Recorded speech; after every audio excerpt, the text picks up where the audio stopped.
Hello everyone, this is Dimitri from Dim Studio, and today we're starting work on a new video course about the program XRumer 23 Strong AI. This will be a new direction. We're starting it from scratch.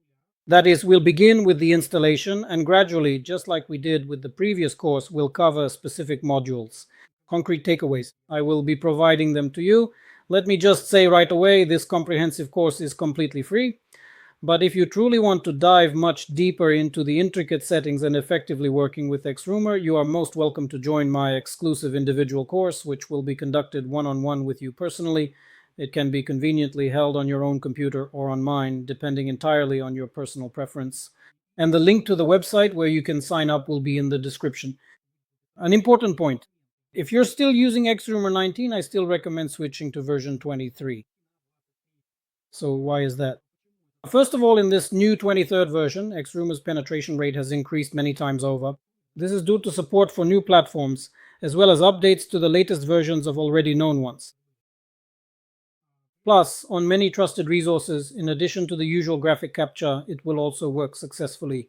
Text captures will be used as well, like who was the first president, and so on. And specifically, XRumer 23 knows many more answers to these than version 19, and what's more, in version 23, this answer database will be constantly updated. What else can I say? So, in XRumer 23, the activation of profiles via email has been significantly improved. Even if the profile wasn't activated for some reason and the forum suggests resending the activation link, XRumer 23 clicks on that link and the email is sent again. Naturally, when it enters that forum where the link should be, it clicks on it, the email is sent again, and the activation is retried if for some reason it wasn't done before. And if after activation some additional action is required, like filling in extra fields, as in DLE, for example, the new version will definitely do that. Unfortunately, version 19 of XRumer is not capable of doing this. And one of the significant improvements is bypassing the stop forum spam protection. This is a kind of special global database where combinations of IP address, login, and email end up. Thanks to support for SOCs with HTTPS authorization, as well as comprehensive improvements to the logic. If the site reports that your IP, login, or email is banned, well, any one of these, then a connection to SOCs is made and alternative logins and emails are used. In most cases, as a result, we get a good and successful registration, and this, of course, significantly increases the success rate when registering only, naturally, on forums or on those resources that allow you to create profiles. So let's get started right from scratch. Here I have a clean server. There's nothing on it yet, only the distributions have been downloaded so far. We take exactly your version, meaning the one that's in your personal account. If it's the standard version, then it's standard. In my case, it's the business version up to 2304, so accordingly it's business. I've already downloaded several of them here, so we just launch them, and the standard installation begins. I recommend installing them, in this case, to the root of the C drive. I just create a new folder, and this is where we'll unpack it.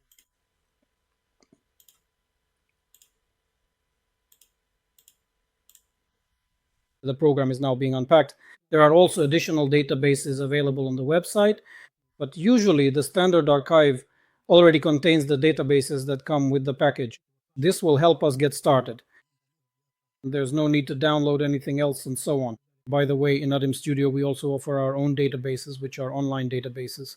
They are constantly updated in real time. You will also find a link to these databases in the description. So the archive has been unpacked, and we see the standard XRumer folders. Here we're mainly interested in the links folder, where the databases will be collected, the projects folder, where projects will be saved, and the log folder, which currently doesn't exist yet. We haven't launched the program yet, so there's nothing here for now. Let's launch XRumer itself right away. And on the first launch, it will ask for the login and password from your Botmaster account, not from the forum, but from Botmaster. This is an important point. So enter your login and password right away.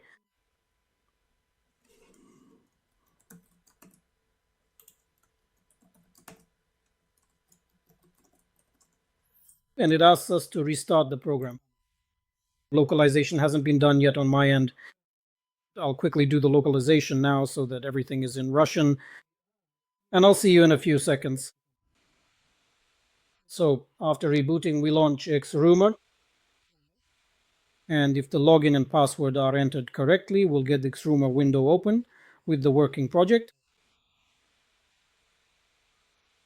XRumer has started up for us. Everything is fine.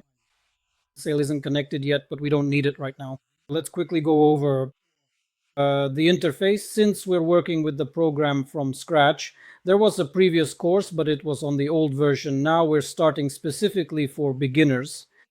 So those who have been working with it for a long time can skip this video. But for those who are using it for the first time, it will be interesting. So the project, everything related to project setup. Here's the toolbar. The top part here is used for working with reports and databases, and down below we'll have additional tools we need, such as mailing, other features, and so on, as well as the program's own settings, the event log. Everything that happens with XRumer will be displayed here. The scheduler, the scheduling system, and the self-learning system will also be useful to us, and we'll talk about it separately. Additional project, plugins, modification, and information panel. Here we have extra buttons brought out for the current project. Working with the project itself opens a button, the anonymity block, working with proxies, and the email profile activation block. The number of threads will also be displayed here. Let's turn it on right away. Display thread monitoring. Thread monitoring. We've enabled it too, and let's also display the network load. Let's expand it to full screen and move on. Here we have the progress running and the slider for the selected database. The selected database, this is the link database, specifically from the links folder that we showed, the yellow folder. Next, we have a button here. Start from the beginning, continue from the last position, stop the operation of XRumer, select the mode, test field for working with threads with new resources. If you want to check here, our threads will be displayed at the bottom. Right here, this also serves as an event log. The latest information is always shown here, all in one line. Basically, that's it for the interface and appearance. There's nothing else here. That's what we'll highlight here. First of all, we need to do some minor setup, and then we can get to work. Project settings include configuring proxies and servers. This part will make a separate video about it, the speed and possibility as well. Although, let's go through this right now. And here is our setup. Next, we move on to additional settings. This will also be covered in a separate video about modes. And let's go ahead and set up the speed and possibility right now. So what do we have here? A slider default setting. We move it to the right so that we get higher passability. And by the way, as you can see, when we move it, the numbers and check marks change in this section. So we need to move it to the right first to set the value, and only then make any other changes here. I recommend slightly increasing the size of the page being loaded. Personally, I raise the limit here for GET requests to somewhere between 3,000 and 5,000. I'll leave 30 seconds, and for POST requests, 60 or even 120 seconds. Thread lifetime limit, we'll leave it as it is. Next, we have the settings for working with Zevil, meaning solving various challenges, captchas, and so on. We're going to use Zevil, so we enable reCAPTCHA processing through Zevil as well as other processing. HCAPTCHA is also handled through Zevil. Let me remind you that HCAPTCHA is only solved by Zevil version 6. The 5th version won't work for you, so if you only have version 5, you can just disable the processing. Yes, I have version 6, so I definitely enable it. If you have your own accounts for RuCAPTCHA, you can use them as well. There's also an option for recognizing graphic captchas like various crossed out numbers and letters in automatic mode. And text CAPTCHA recognition is also in automatic mode, and it's preferable to save the correct answers in the CAPTCHA text.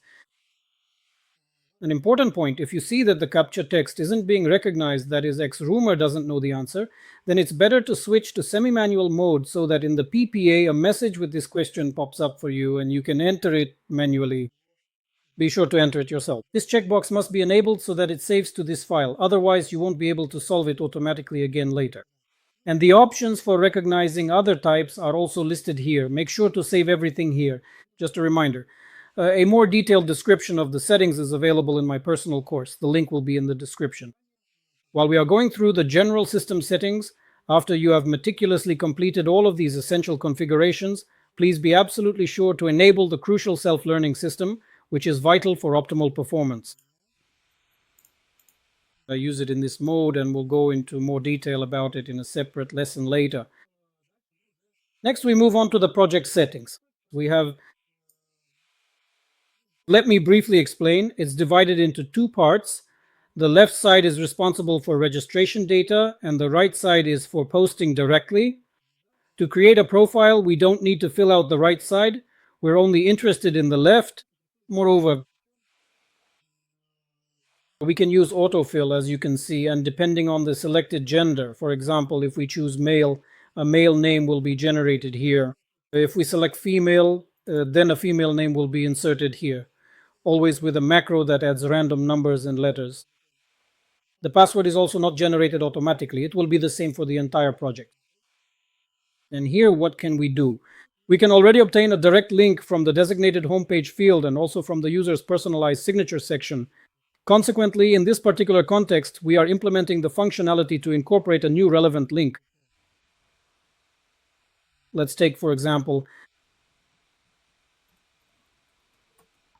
let's say one of the sites. We'll do it like this. Basically, when you take my course and start working, I'll explain in more detail what each thing here means. Well, it's clear, right? You need to fill in relevant projects. Russia, city, for example, Moscow.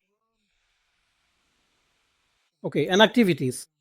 I don't even know if it's right or wrong. My English is not very good here. All right, now the signature. Let's make the signature like this. We entered our keyword, added the URL tag here, and now it will appear in the signature. If we click on test, it will show up in the signature. Here, icon painting workshop. Let's fix it. It didn't copy completely. Let's press test again like this. Yes, here is the icon painting workshop. And notice that at the bottom, there's a link going to the website.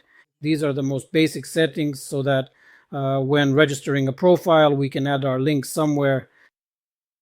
Next, it is absolutely essential that we carefully fill in the email address, because during the registration process, there will most certainly be an important activation link sent directly to that email address. And you also need to specify the password and the server as well. Basically, for all standard Gmail or mail.ru accounts, the POP server will be filled in automatically here. However, if you happen to have your own specific mail provider, you must manually and carefully enter the POP server details right here, and be absolutely sure to thoroughly check it afterwards. If there happens to be an error, you will certainly be notified promptly. For example, an error saying that authorization failed, or that the login or password is incorrect. If something is incorrect, but if everything is okay, then here you will see one or both of these statuses. The protocol will say, okay, for now I won't fill this in. Save everything. It's saved to the project successfully. Click OK. And here we actually didn't give it a name earlier. Yes, that's how it is for us. For now, it's just a template. Let's call it lesson 1. Let's remember that. We filled in lesson 1, click save again, and now we have the lists. Here, lesson 1 and template are displayed. Yes, so now we'll be using the list to work with new projects. And now, if we open our folder XRumer, here we have a logs folder that has appeared with the names of the projects. And the projects folder contains the settings for our projects. Basically, that's it. Next, we select the database. In this case, we created a profile for this. So we select profiles and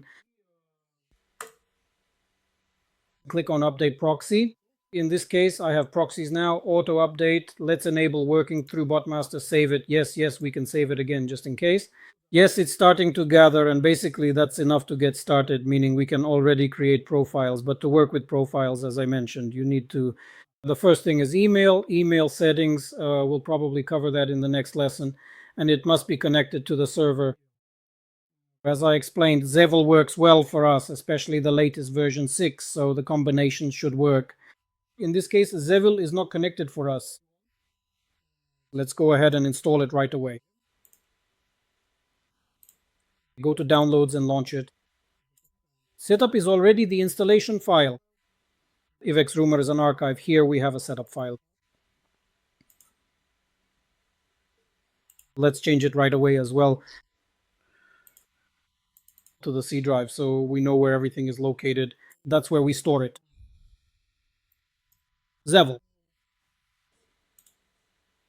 And here, let's select the Zevel folder. The installation goes by default. There's nothing to change here except the path.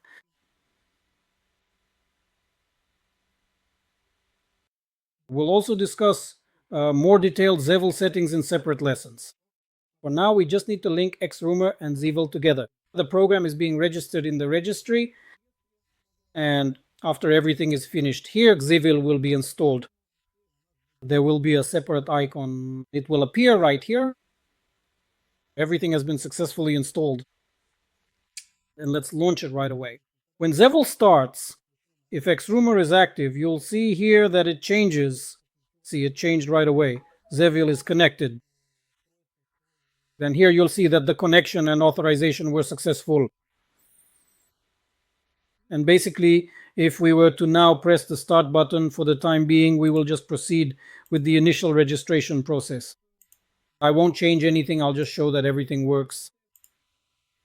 In this case, the number of threads is 50. And here you can see that the process has started. Zevel has started solving reCAPTCHA. These are the usual values for various things. Different networks, settings. We'll touch on that separately. And that's how it starts working. CAPTCHA is being solved, and so on. And the process is underway. In this case, profiles are appearing. Successful profile and so on. This is the minimal setup. We can see that the program is working. It's working with this data. At the very least, our homepage and the link in the signature will be saved. Just a reminder, we're still not using email yet, so we won't receive activation links. Of course, that's a big drawback, but we'll do that later. But this way, XRumer is working for us. Here, and we also have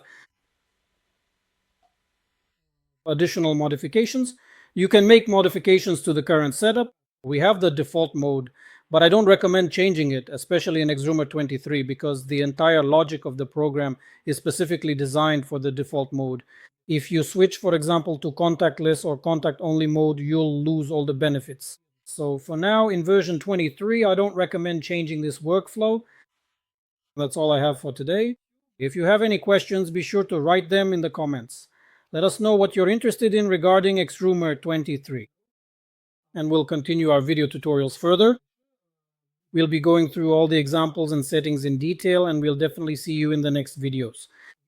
And don't forget to like, hit the bell, and subscribe to our channel.